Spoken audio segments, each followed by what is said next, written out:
Ah, like that bloke who wrote a book about it, I've lived a most fortunate life. First of all, I spent my early years growing up in the country, where everybody looks out for their friends and their community.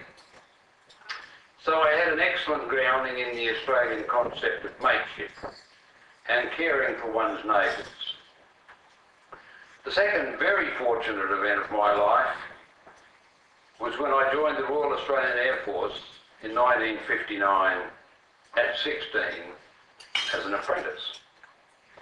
And for the next 25 years or so, my very existence depended on my friends and the members of whatever team I was in at that time. This strongly reinforced my sense of camaraderie and mateship. And indeed, my closest friends today are those young men I met early in my 25 years or so in the Air Force. A third fortunate event was during my time at the Joint Services Staff College, where I first met Admiral Tony Hunt, a very close friend. Only close friends can say the sort of things about me that he does. And the Commandant at that time, who Tony and I remember quite fondly, a Brigadier Pinky Salmon, and he suggested rather strongly that we should join the Royal United Services Institute, or whatever it was called at that time. It was an institution at that stage. At that time, I didn't think too much about it, and over the years, I continued my membership, but I really didn't have the time to be an active member. But when my life slowed down as I neared retirement, and which my wife still doesn't think I've quite reached, by the way, I was attracted to the Royal United Services Institute of New South Wales and have been involved in it for quite a few years. And tonight I find myself here as the 42nd President, celebrating the 125th anniversary of that most wonderful institute. I'm extremely proud to be the current President of our institute, and I must say that being the President for the last 3 years has been an enormous honour. In Australia, 125 years is a long time, as it's over half of our history since we were first settled by Europeans. And as we will hear later, during that 125 years, the Royal United Services Institute has changed how and what it does as an institution. But over that period, it has always made a positive contribution to the understanding of defence and security matters in our region and in Australia. In addition to this contribution, we make that in a number of ways. We have always had and continue to have a very close relationship with the services of the day. And that today translates to the wonderful relationship we have with the Australian Defence Force and many other defence organisations. But however, in addition to this formal relationship, we have an enormous spirit of camaraderie amongst our members, many of whom are ex-servicemen, but not all of which are ex-servicemen. Many of them are civilians, many of them are merchant marines. And we have a wonderful relationship with our current servicemen. We see ourselves as all part of the same family, and we share the sense of mateship and concern for each other, which so epitomises the Australian character, and in particular, as we see it so much, our current servicemen and women in the wonderful job they do. Our defence organisations and ex-service organisations, and I deliberately roll them together, have always given enormous service to this nation and continue to do so. All of these organisations, including ours, should be proud of our history and of the current contribution we will continue to make so that all Australians enjoy the wonderful life we lead. And as we go through tonight, I ask you all to think at least for a moment of this as you enjoy tonight, the contribution of so many service people and ex-service organisations. I know my greatest joy from being a member of the Royal United Services of Institute of New South Wales is the pleasure I get from meeting once again old friends like Tony Hunt and the many new friends I make. Indeed, some of my RUSI colleagues are amongst the closest friends I have. Tonight we have a number of very special guests, and it gives me great pleasure to extend the warmest of invitations to them. First of all, we have General David Hurley, the Chief of Defence Force, and Mrs. Linda Hurley. Thank you so much for joining us. Sir, you lead the ADF at a time of considerable difficulty, and you've shown great resilience. I still meet many young servicemen, and I'm an engineer, which will come through tonight, and I meet many civilian engineers in defence. And your leadership, and particularly in the area of harassment, is recognised as really coming from your very being, and it's not just a passing reaction to a current problem. You are, sir, a great leader, and we respect you so much.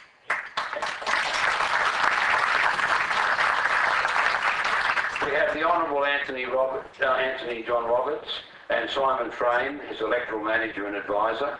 Thank you so much for hosting us tonight, Minister, in this iconic New South Wales building. You carry the heavy responsibility for the Minister of Fair Trading, and you're filling that with the distinction and the usual energy we see from those of us who've been in your electorate for a long time. Of course, you're also one of the few politicians who's got a bit of military background, so we really do appreciate that. Okay. We have Vice Admiral Chris Ritchie, who served so astoundingly as Chief of Navy, and he's been a long-serving President of the Royal United Services Institute of Australia, and he has very capably led that, and thank you so much for joining us tonight, sir, with your wife, Julia. Thank you so much for making this happen. We have Air Vice Marshal Mel Hupfield, the Air Commander, and his wife, Louise Hupfield. The Air Commander is one of our vice patrons, and he's one of our strongest supporters. The supplies I have, sir, up at Glenbrook telling me you're doing a great job, and that you are making some changes which will stand the Air Force in great stead. You carry a heavy load with the mixture of new and ageing platforms you've got to manage, and your new and ageing bases, and you're doing a great job. And by the way, sir, not all of my spies up at Glenbrook are engineers, so don't go looking for them. We thank you so much for your support in joining us tonight. We also have another special guest, Chris Jenkins, and his wife, Mary Lou Jenkins. Chris is the Senior Vice President of TALIS Australia. And if I can just take a couple of moments here, because this is something that is really dear to my heart. The wonderful support the defence industry provides to our military forces is quite often understated. But the defence industry is truly an integral part of the nation's defence capability. And I'll give you a couple of examples. I was recently down at Edinburgh where I had to chair a conference, and I was surprised to see the work being done on the P3 Orion, which is the long-range maritime aircraft. Its original parentage was the US Navy. But by the time Australia stops using them, they will have been in service for over 40 years. And they're no longer in use by the US Navy because they've got a major corrosion problem in their wings. When the US Navy tried to fix it with their industry, the aircraft wouldn't fly very straight after they tried it. So the US Navy actually scrapped them. But it was our local industry that has solved this problem and have overcome it, and those aircraft will continue to serve. And that shows the sort of support they give. You look at the Collins submarine. The problems that the Collins submarine inherited were in its early design. And it's Australian industry that solved those problems that have kept those submarines going.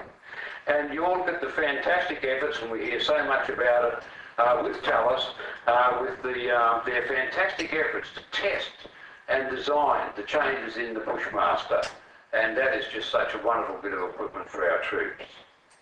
And in recognition of this, this contribution to defence capability that the industry makes, the Royal United Services Institute of New South Wales last year invited the CEO of TALS, Chris Jenkins, to be our vice patron, and we were delighted when Chris accepted. Thank you so much.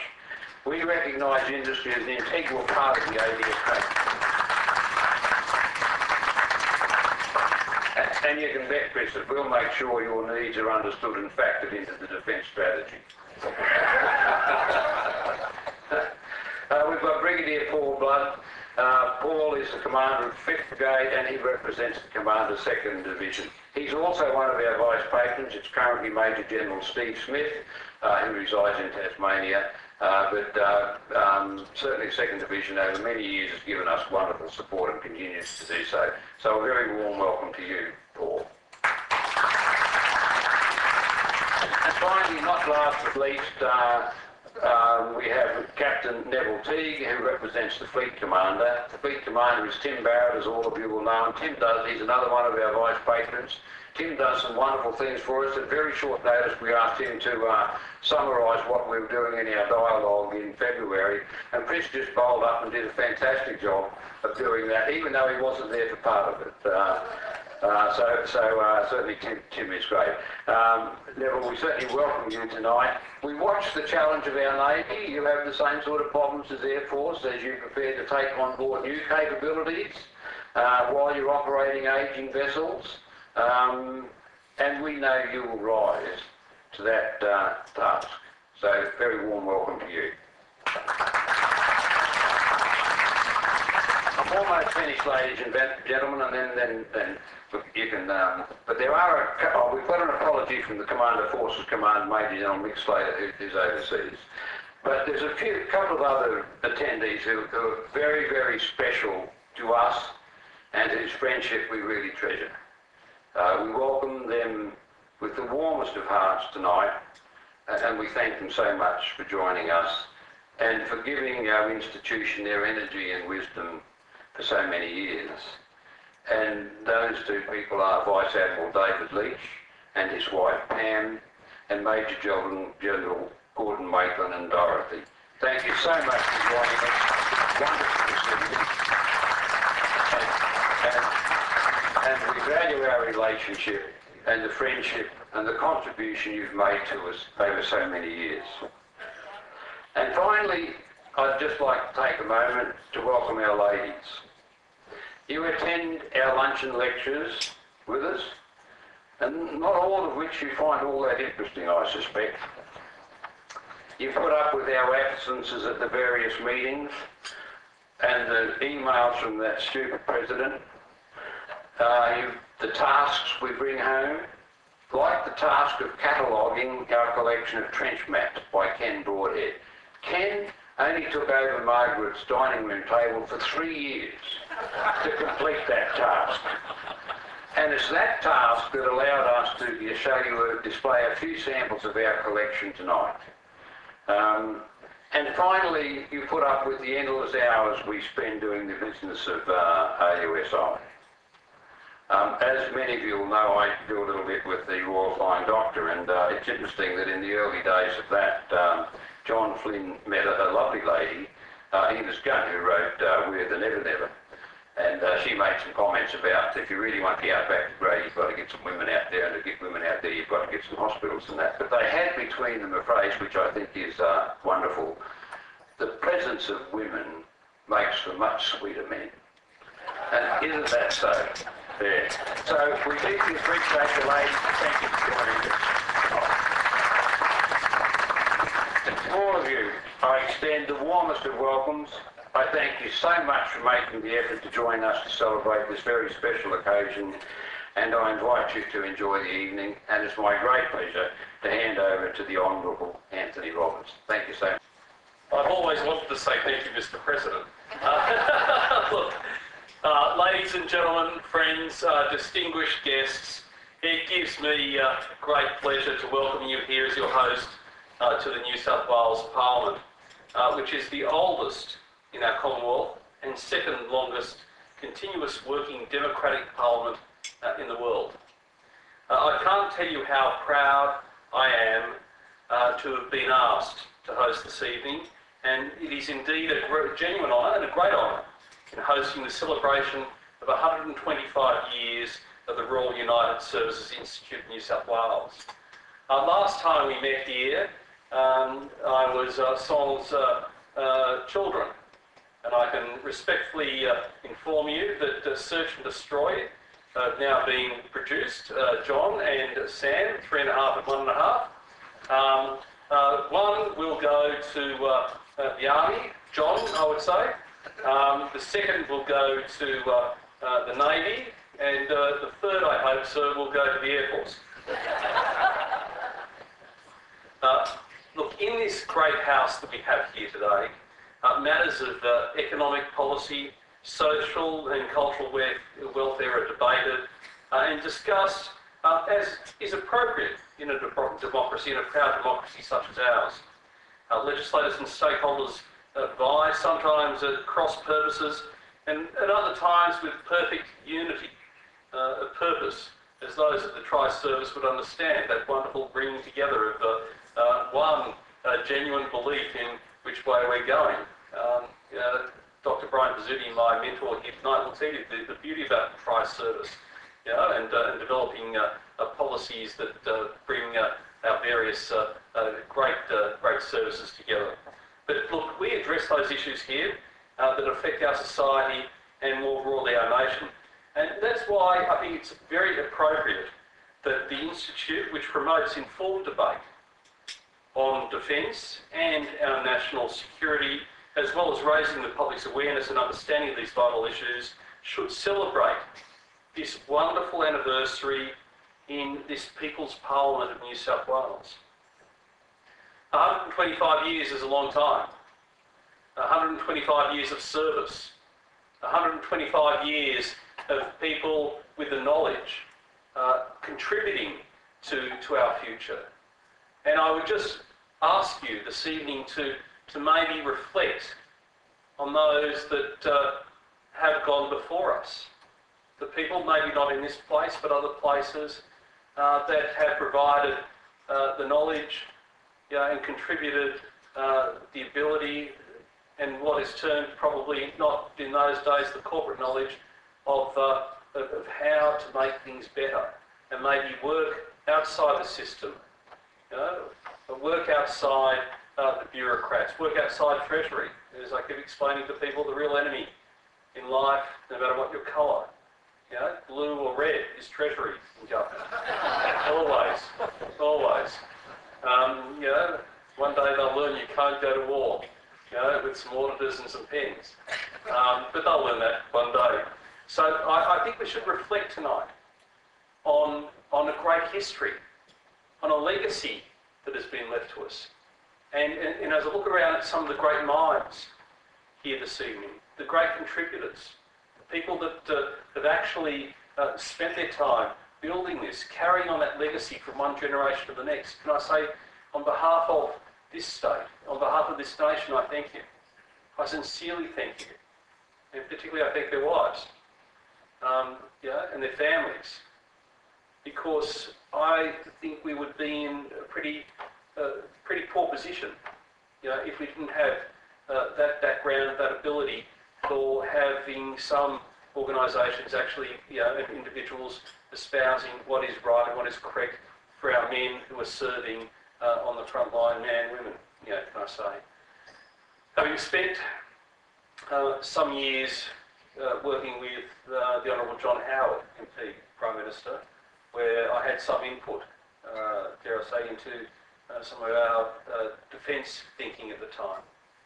Can I just give you an insight? And I'm sure the Prime Minister wouldn't mind me saying this.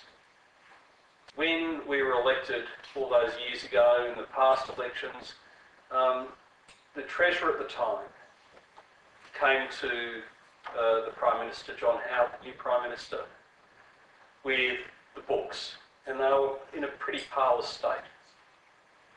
And as they went through, how poor things were, the Prime Minister made it quite clear that there would be no cuts to defence. We would cut everything else.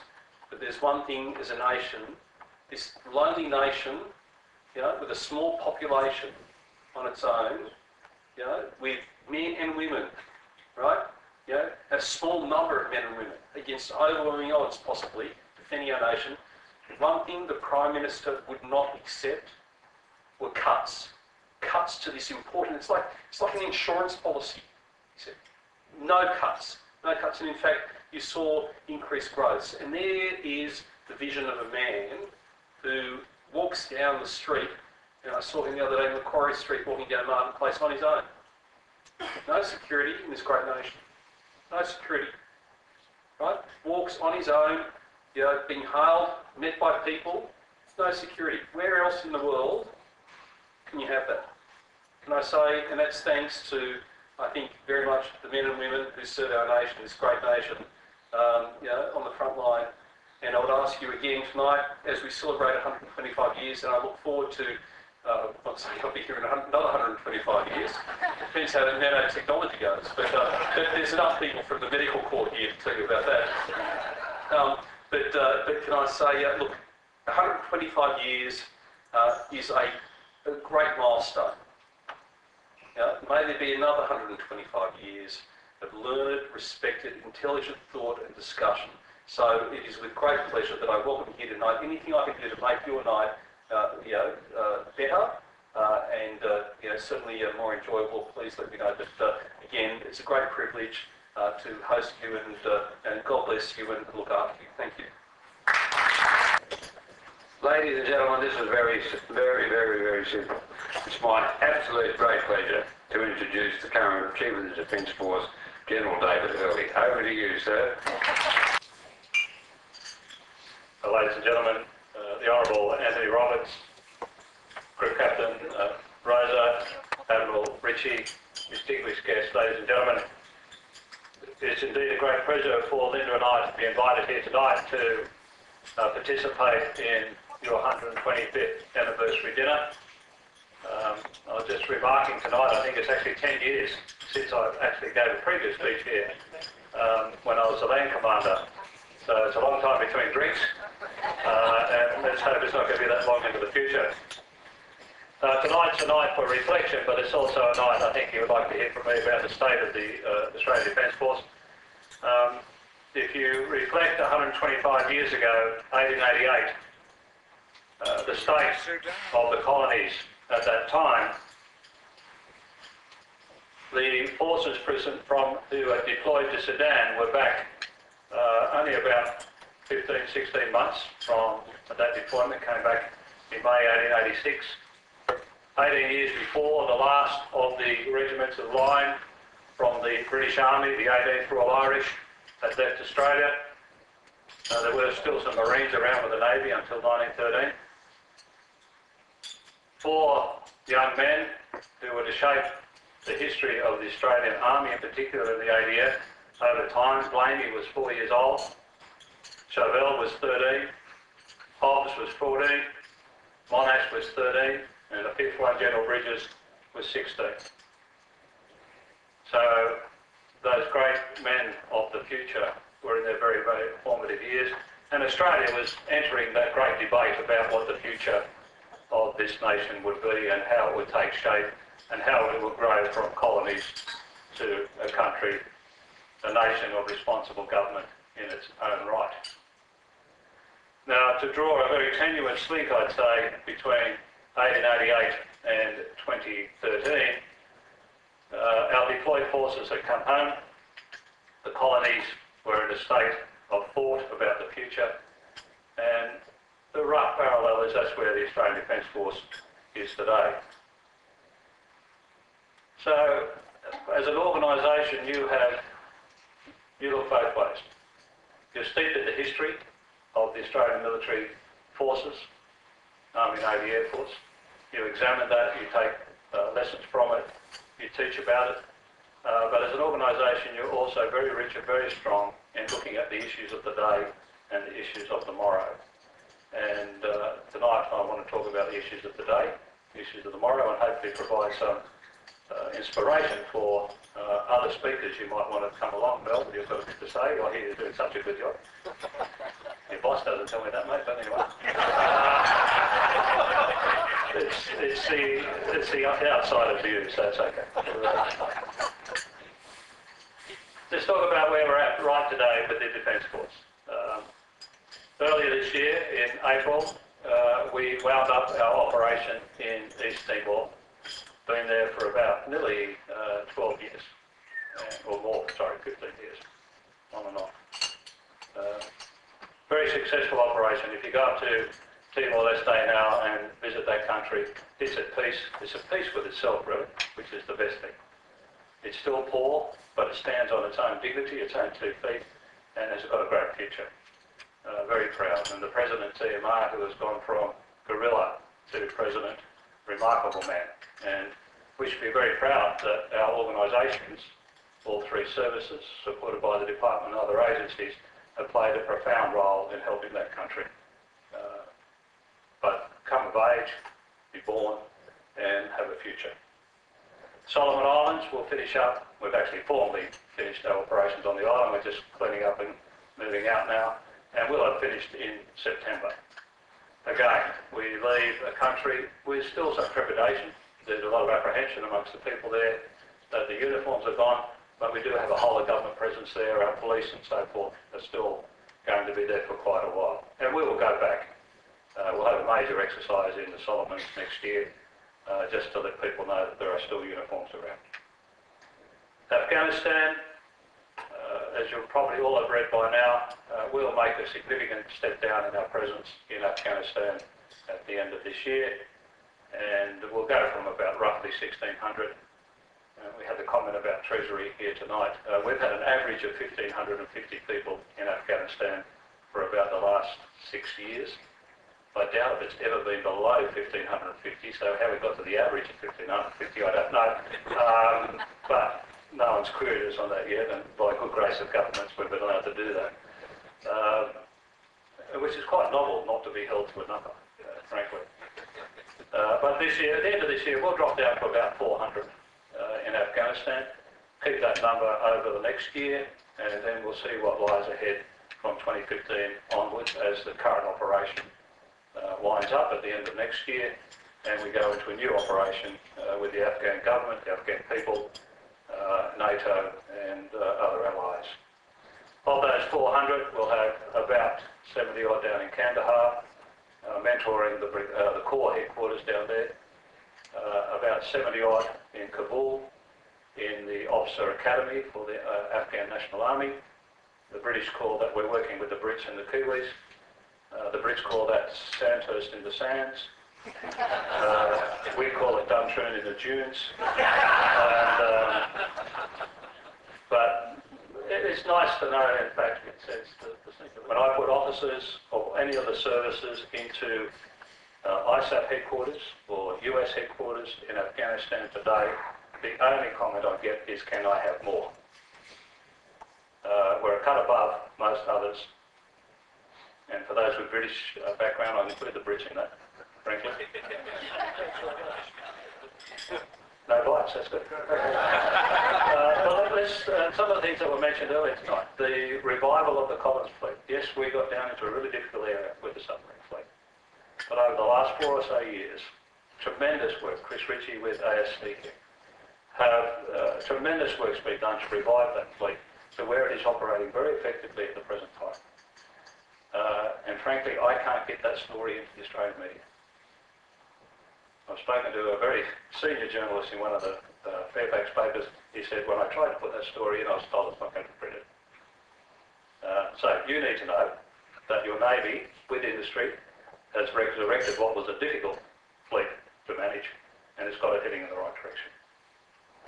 Our amphibious fleet. A year or two ago, I remember it very well, I was the acting CDF and I was rung up and said, we don't have any amphibious ships for you today, sir. You can imagine what my response was on behalf of Angus at the time. A great deal of work has gone into resurrecting that capability, and we're on the cusp of introducing the new LHDs, the large amphibious platforms.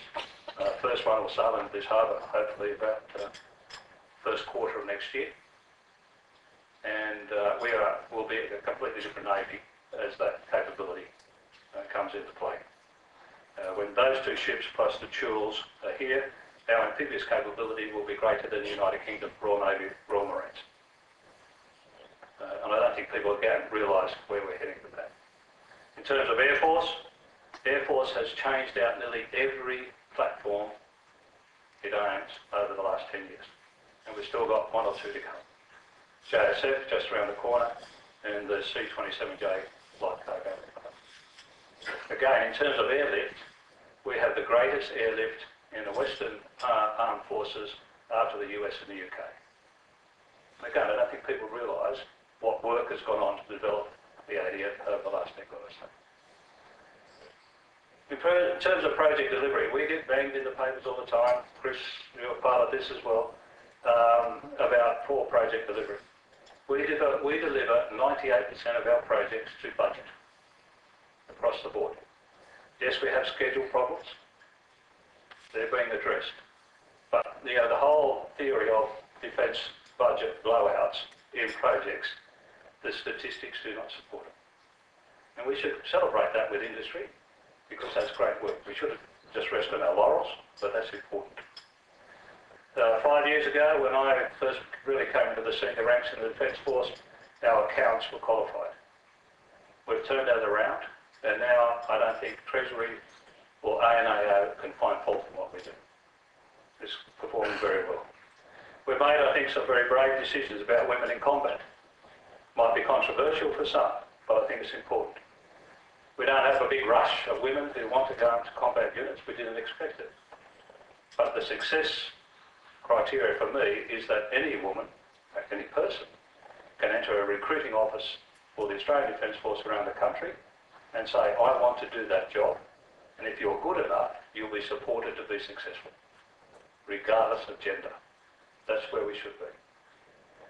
In terms of operations at home and abroad, it's humanitarian assistance, disaster relief. Our history in the last 10 years is replete with the ability of the Australian Defence Force to spring out of the box within 24 hours and assist in tsunamis, cyclones, flooding, either at home, bushfires at home or abroad. And that's one of the hallmarks of this organisation, that it can do that so quickly. In terms of foreign relationships, 1999, when I was a brigade commander in Darwin, we entered into Timor. You can imagine how our relationship with Indonesia was at that time. In 10 years, through a lot of hard work, that relationship is now even better than it was in the mid-90s. And we have a really solid partnership with our nearest, largest Islamic neighbour that we should really cherish as a nation because it's of such strategic importance to us. And we need to keep developing that relationship. I'll say a bit more about that later. And smaller things, Mel. 10 years we have sustained C-130 or Hercules operations in the Middle East. 13 and a half hours flight away from here, running out of a small airfield in the UAE, we've sustained 10 years of C-130 operations supporting our operations in the Middle East. I mean, that's just a fantastic achievement from a small group of people from a small air force. So there's a lot there to celebrate in what the ADF has done and will continue to do. But we do have future challenges. So I refer to drawing down from each of those operations. And again, I apologise if you've heard me say this phrase before, but for me it's like nearly full circle in my career. I joined in 1972, just as we're coming out of Vietnam. The Army started to wind down and reduce. It was 40-odd thousand when I joined. And over that time we saw battalions collapse, the Army grow smaller, shrink.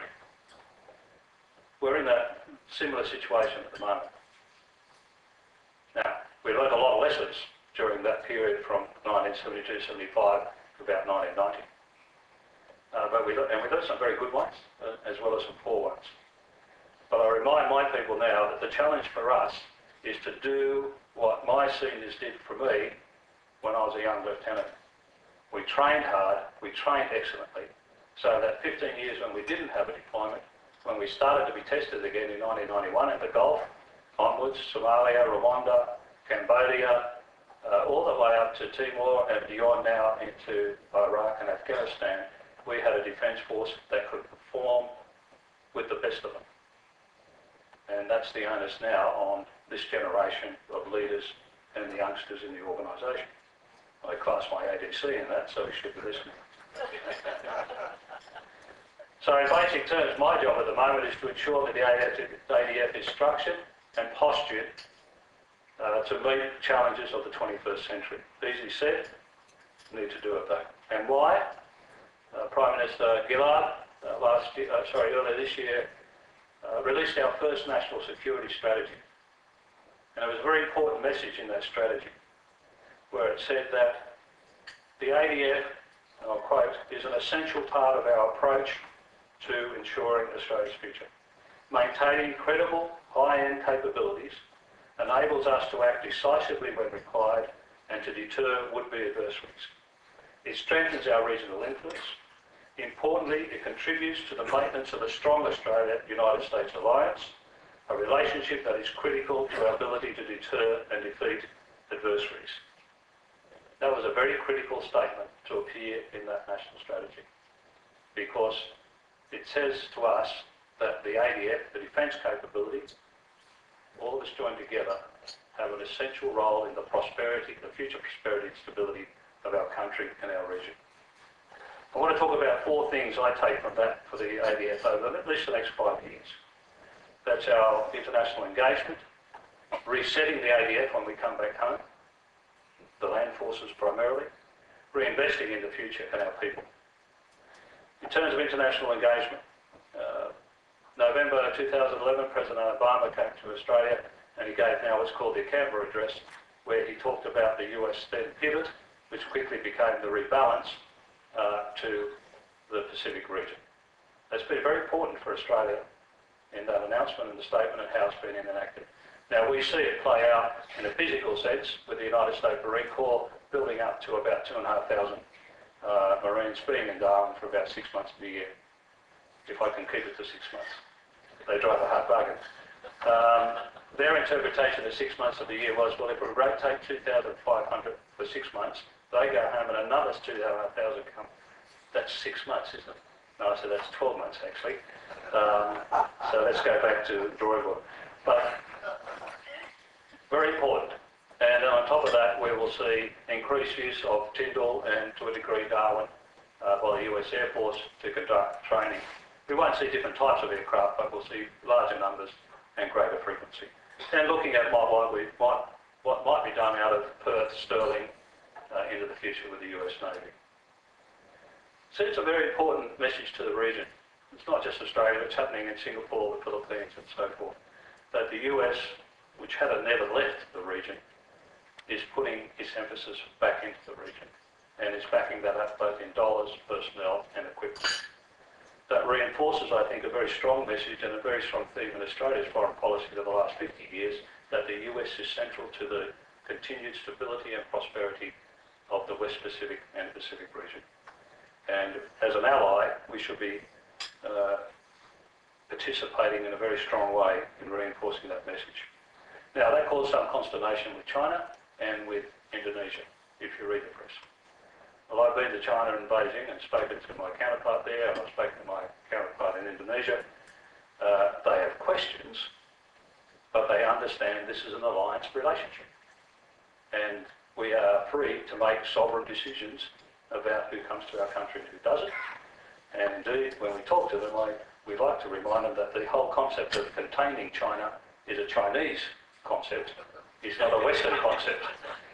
And if 2,500 Marines are going to contain you, then you have an inferiority complex. Now, I don't know how to put that in Chinese, so and it's normally done after a few Mai Tais when we can have a nice conversation. But what's going on there is very important to us. It will enhance our capability and, I think, strengthen particularly the ASEAN countries in the region. I've mentioned our relationship with Indonesia. We have really concentrated on the people-to-people links.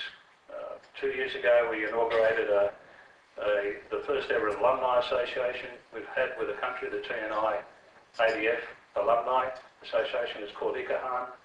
We have about 900 members now, from retired 4-stars to the most recent graduates as captains or whatever from courses in Australia.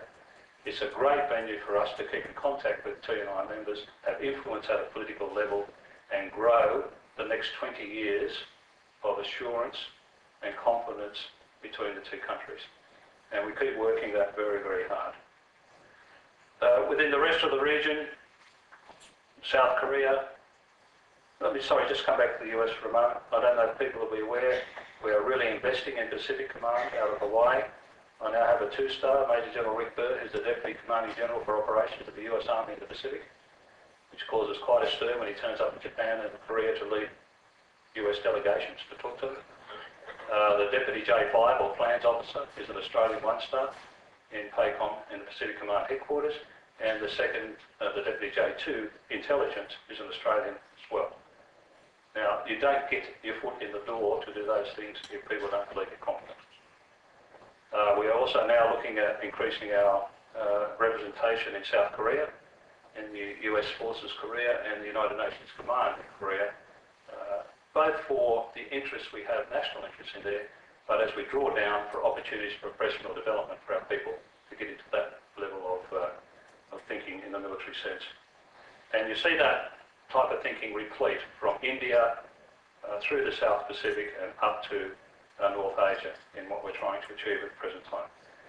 So whereas over the last 10 years we've probably taken our eye a bit off the ball about our backyard, now we're really thoroughly reinvesting our people and our resources into the Western Pacific and South Asian area.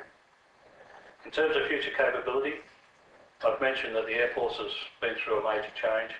Navy, and Doug was discussing this, the challenge that Navy is facing at the present time. Yes, it has an ageing fleet, but it's on the cusp of receiving the first of its 3 air warfare destroyers at the present time, the first of the amphibious ships about to come. Really, I think steam gathering now on the replacement for the Collins, extending it and then replacing it. They have big engineering challenges. We've got to regrow some capability we gave up in the 90s, but they're up for it, and they're certainly getting the priority of resourcing in the department in terms of funding and manpower to enable them to get there. The long road ahead, but some exciting changes, I think, coming from the Royal Australian Navy. Army's in the middle now, or sort of middle, just started, a major reshaping of the regular brigades within the Army, and you'll see a lot of movement of units or elements of units between Darwin, Townsville and Brisbane over the next 3 or 4 years, and then integrating each of the reserve brigades now into the regular brigade outputs is a significant part of that reorganisation. So we are really looking for, out of every 2 reserve brigades backing up a regular brigade, a battle group capability. Funded, resourced, to be developed. So Army will change over the next 5 years or so. The biggest changes coming up ahead of decisions we need to make now is JSF, how many? We will have JSF, Joint Strike Fighter. We will have it. Number? Mel, what number do you want? 100. The answer is always 100. Isn't that amazing? I can read his mind from here. And what do we do with unmanned aerial vehicles? We've got some at the lower levels. We will bring some higher capabilities in there. We will enter into the debate. So right now we're doing through all, as you would expect, we're going through all the legal issues about employing UAVs to make sure we're in the right space when introduced. And there will be some arguments in the community, but frankly, there's not much difference flying a UAV and dropping a bomb than there is a pilot. There's still a man in the loop. He's just not in the aeroplane. And so we'll have that discussion, but there's some big decisions to be made in the short term about that. The other big areas of obviously cyber warfare, developing that capability. We have quite a very strong capability at the present time. We work very closely with the US and the UK, and improving our electronic warfare capability.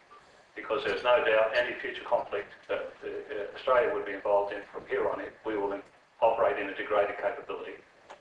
Radars won't work, GPS won't work, radios won't work.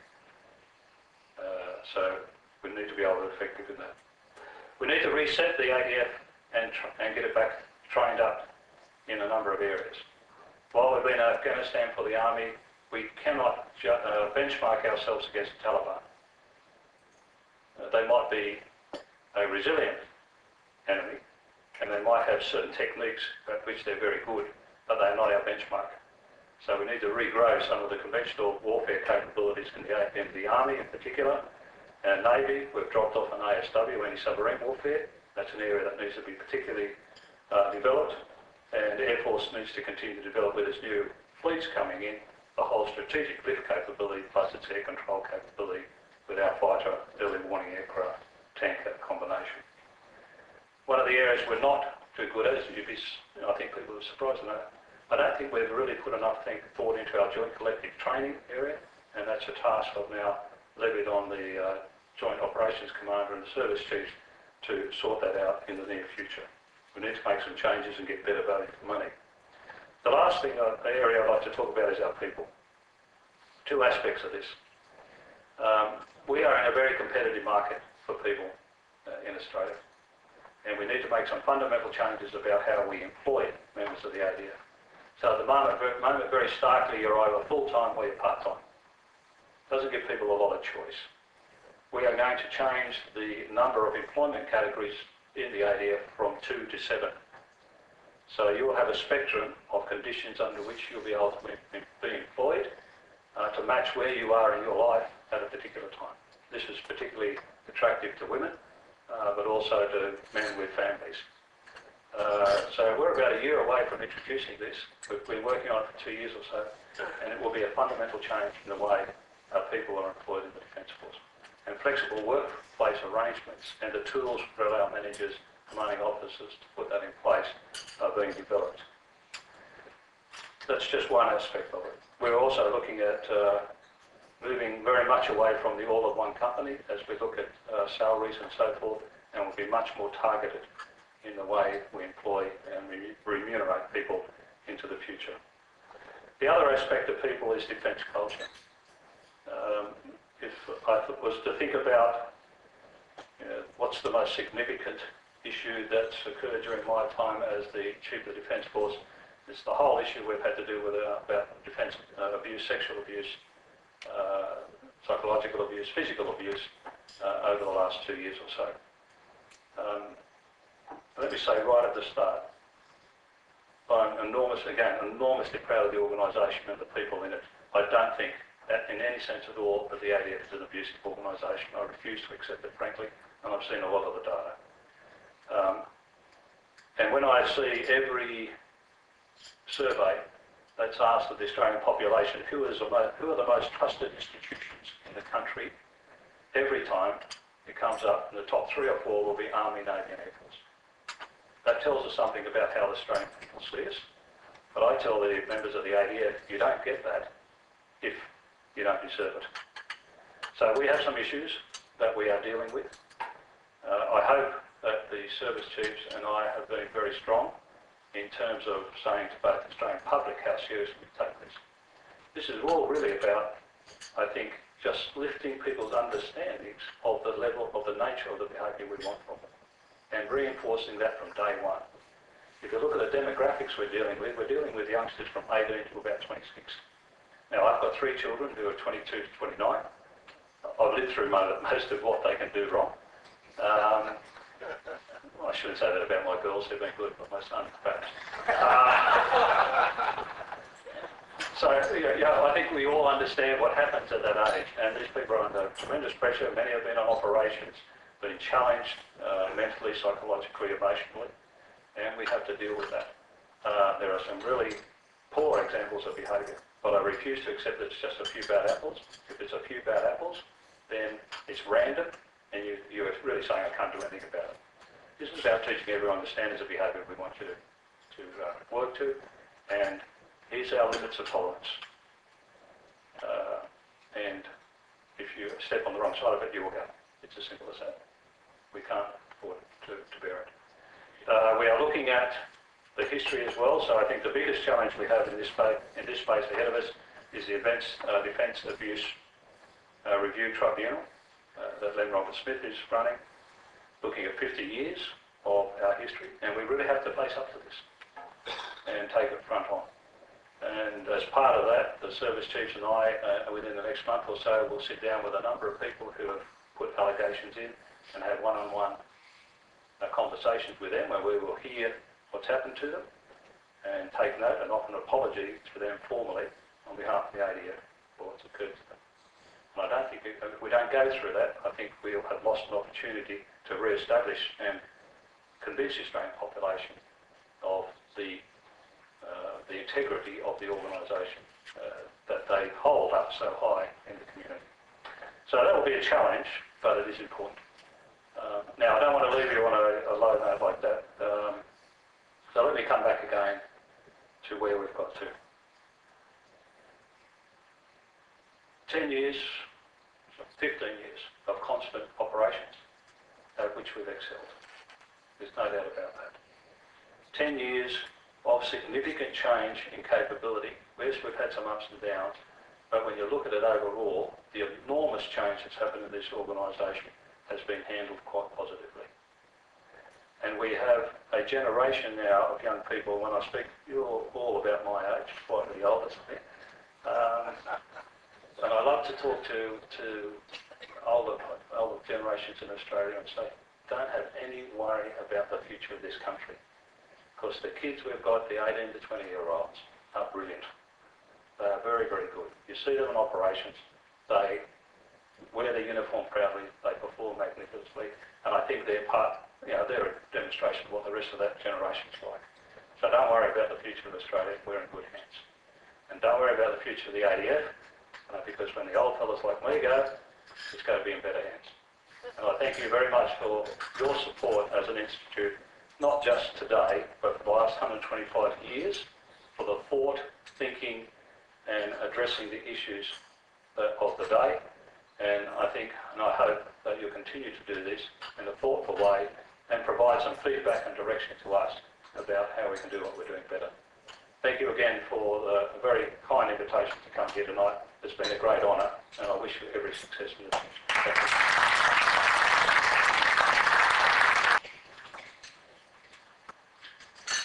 Mr. President, distinguished guests, ladies and gentlemen, I rise to express our thanks to General and Mrs. Hurley on their presence here tonight.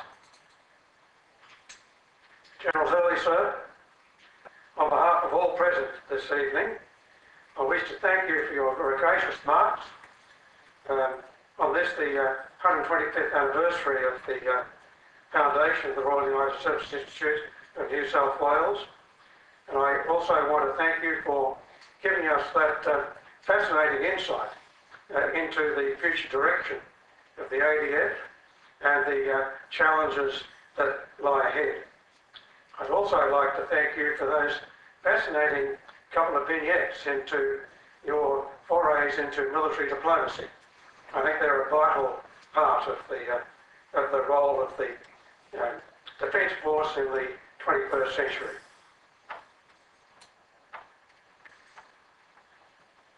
I would also wish to thank both you and Mrs. Hurley for accepting our invitation to attend this function, for being such warm and friendly guests. We really appreciate that.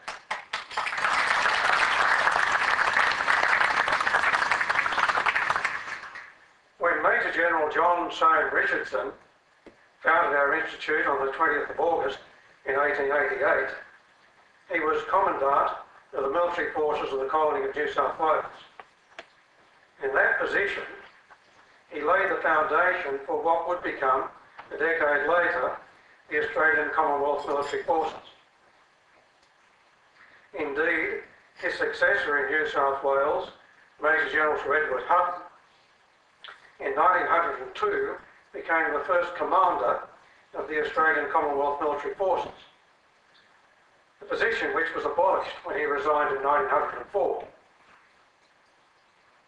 The nearest equivalent of that position in today's Australian Defence Force is the position that you now occupy as Chief of the Defence Force. So we felt, when we issued the invitation to you, that it would be truly fitting that you and Linda should be able to honour us with your presence here tonight. And I'm delighted that you have done so.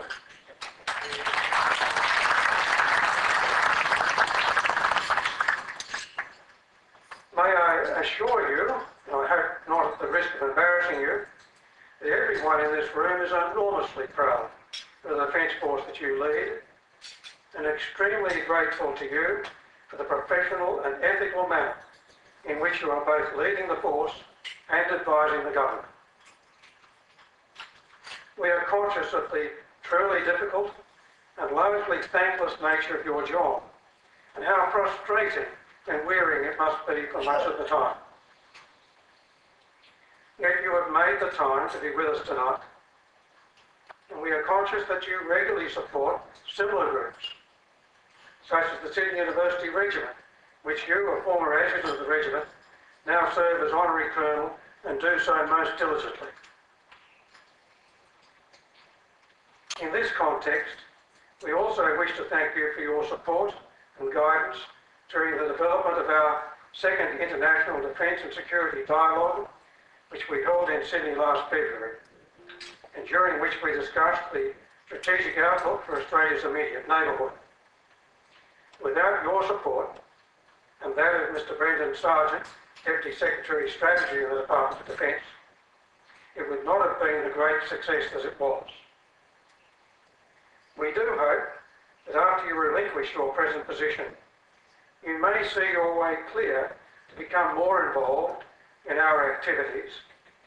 And to this end, we would be honoured if you would now accept honorary membership of this institute for 12 months.